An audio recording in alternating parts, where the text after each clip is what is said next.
આજે તમને એ કહેવામાં આવશે કે આપણા દાદા અને પડદાદાઓ એવું કહેતા આવ્યા છે કે એક પક્ષી છે જેનું નામ છે ટીટોળી.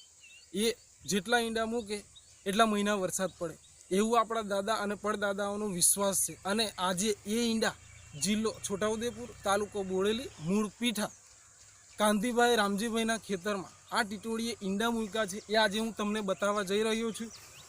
આવો દેખીએ.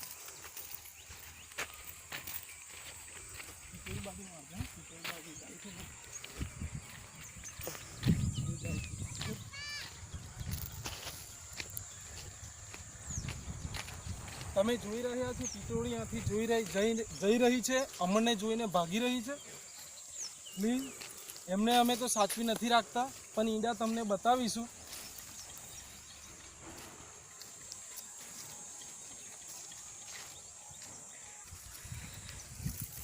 આ છે કાંતિભાઈ રામજીભાઈનું ખેતર.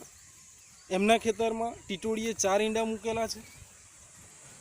હવે મારા બાજુ ઉતારશું.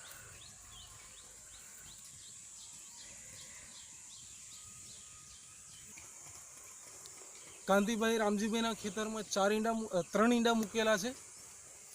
એટલે હવે આપણે જોઈશું કે શું ખરેખર 3 મહિના વરસાદ પડે છે કે નથી પડતું. એ તો મને પણ ખબર નથી. તો આ સાથે રજા લઉં છું. હું છું રાઠવા અનિલ. આ વિડીયોને લાઈક, સબસ્ક્રાઈબ અને શેર કરો એવી હું આશા રાખું છું.